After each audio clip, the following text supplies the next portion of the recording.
अहंकारी पत्नी और उसके शांत स्वभाव के पति पर आधारित है। शीर्षक: कांच का महल, द ग्लास पैलेस, भाग 1। पात्र: शिखा, एक बेहद अमीर और सफल बिजनेसवुमन जिसे अपने पैसे और रुतबे का बहुत घमंड है। रवि, एक साधारण सरकारी स्कूल का टीचर जो सादगी पसंद और संतोषी व्यक्ति है। शिखा ने अपने हीरे के हार को आईने में देखते हुए सेट किया और चेहरे पर एक अहंकारी मुस्कान के साथ खुद को निहारा। आज उसकी कंपनी की 10वीं सालगिरह की ग्रैंड पार्टी थी। शहर के सभी बड़े रईस और बिजनेसमैन आने वाले थे। तभी कमरे का दरवाजा खुला और रवि अंदर आया। उसने एक साधारण सी खादी की शर्ट और ट्राउजर पहनी हुई थी। उसके हाथ में एक छोटा सा मखमली डिब्बा था। शिखा, तुम्हें कंपनी की सफलता पर बहुत बहुत बधाई। रवि ने मुस्कुराते हुए वो डिब्बा शिखा की ओर बढ़ाया। शिखा ने एक तीखी नज़र रवि के कपड़ों पर डाली और फिर उस डिब्बे पर। उसने डिब्बा खोले बिना ही उसे ड्रेसिंग टेबल पर पटक दिया। रवि, मैंने तुमसे 1000 बार कहा है कि मेरी पार्टियों में ये गरीबी वाला लुक लेकर मत आया करो, शिखा ने कड़वाहट से कहा। मेरे दोस्तों के पति करोड़ों की डील साइन करते हैं और इंपोर्टेड सूट पहनते हैं। और तुम वही फटीचर टीचर ही रहोगे। रवि की मुस्कान फीकी पड़ गई। शिखा, ये कपड़े साफ हैं और मुझे आरामदायक लगते हैं। और इस डिब्बे में? ओ प्लीज, शिखा ने हाथ दिखाकर उसे चुप करा दिया। मुझे तुम्हारे सस्ते तोहफों में कोई दिलचस्पी नहीं है। आज रात बस एक कोने में खड़े रहना और अपना मुंह बंद रखना। मेरी इज्जत का सवाल है। शिखा अपने हील्स की आवाज करती हुई बाहर निकल गई। रवि ने एक गहरी सांस ली, अपना अपमान पिया और उसके पीछे पार्टी हॉल में चला गया। पार्टी अपनी पूरी रौनक पर थी। वेटर महंगी शराब परोस रहे थे और हर तरफ हंसी ठहाके गूंज रहे थे। शिखा अपने अमीर दोस्तों के बीच घिरी हुई थी, अपनी नई कार और विदेशी दौरों की बातें कर रही थी। रवि एक कोने में खड़ा जूस का गिलास लिए ये सब देख रहा था। तभी शिखा की नज़र रवि पर पड़ी। उसे लगा कि रवि का वहां चुपचाप खड़ा रहना भी उसके स्टेटस को कम कर रहा है। उसे रवि को नीचा दिखाने की एक तरकीब सूझी। उसने जानबूझकर जोर से आवाज लगाई, अरे रवि, वहां अकेले क्यों खड़े हो? इधर आओ ना। शिखा ने अपने दोस्तों को आंख मारते हुए कहा। रवि हिचकिचाते हुए वहां पहुंचा। जी? शिखा ने अपने दोस्तों की तरफ देखा और हंसते हुए कहा, मिस्टर खन्ना, आप बता रहे थे ना कि आपके रसोइये कुक को सही सैलरी नहीं मिल रही। आप रवि से सलाह क्यों नहीं लेते? ये पैसों की बचत करने में एक्सपर्ट हैं। आखिर छोटी सैलरी में घर चलाने का तजुर्बा इनसे बेहतर किसे होगा? वहां मौजूद सारे मेहमान जोर जोर से हंसने लगे। मिस्टर खन्ना ने भी व्यंग्य में कहा, अरे हां, शिखा सही कह रही हैं। भाई रवि, मुझे भी कुछ टिप्स दो कि कैसे कम पैसों में गुजारा किया जाए। रवि का चेहरा शर्म से लाल हो गया। वो कुछ बोलना चाहता था, लेकिन शिखा ने उसे मौका नहीं दिया। अरे छोड़िए मिस्टर खन्ना, शिखा ने रवि के कंधे पर हाथ रखा, जो प्यार से नहीं बल्कि उसे दबाने के लिए था। रवि की सोच ही छोटी है। मैंने इसे कितनी बार कहा कि मेरी कंपनी ज्वाइन कर ले, कम से कम चपरासी के ऊपर की पोस्ट तो दे ही दूंगी। लेकिन नहीं, इन्हें तो समाज सेवा और बच्चों को पढ़ाने का शौक है। इससे घर तो नहीं चलता, बस मेरा सिर शर्म से झुक जाता है। पूरी महफिल में सन्नाटा छा गया। फिर दबी हुई हंसी सुनाई देने लगी। शिखा को लगा उसने बाजी मार ली है। उसने रवि की आंखों में देखा। उम्मीद की थी कि वो हमेशा की तरह सिर झुका लेगा।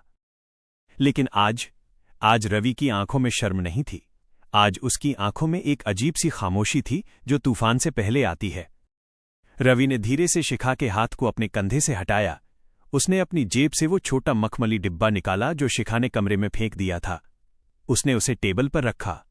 शिखा, रवि की आवाज धीमी थी, लेकिन इतनी स्पष्ट कि हॉल के हर कोने में सुनाई दी। तुम सही कह रही हो। हम दोनों की हैसियत में बहुत फर्क है।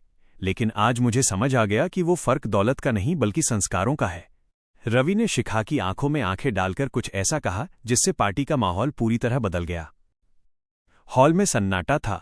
संगीत बंद हो चुका था। सभी की निगाहें रवि और उस छोटे से मखमली डिब्बे पर टिकी थीं। रवि ने एक गहरी सांस ली और शांत आवाज में बोलना शुरू किया। शिखा, तुमने मेरे कपड़ों का मजाक उड़ाया, मेरी कमाई पर हंसी और मुझे दुनिया के सामने छोटा साबित करने की कोशिश की। तुम्हें लगता है कि तुम्हारी कंपनी का टर्नओवर मेरी इज्जत से बड़ा है। शायद तुम भूल गई हो कि जब तुमने ये कंपनी शुरू की थी तो पहली निवेश राशि, इन्वेस्टमेंट कहां से आई थी? शिखा का चेहरा पीला पड़ गया। वो कुछ बोलना चाहती थी, लेकिन रवि ने हाथ उठाकर उसे रोक दिया। वो पैसे मेरे प्रोविडेंट फंड पीएफ के थे शिखा। वही टीचर की छोटी सैलरी जिसे बचाने के लिए मैंने 10 साल तक एक ही शर्ट पहनी ताकि तुम अपने सपने पूरे कर सको। आज तुम जिस ऊंचाई पर खड़ी हो उसकी नींव में मेरी गरीबी और त्याग गड़ा हुआ है। मेहमानों के बीच कानाफूसी शुरू हो गई। मिस्टर खन्ना और बाकी लोग जो अभी हंस रहे थे, अब शर्मिंदा होकर इधर उधर देख रहे थे। रवि ने टेबल पर रखे उस मखमली डिब्बे को उंगली से छुआ। तुमने पूछा नहीं कि इसमें क्या है?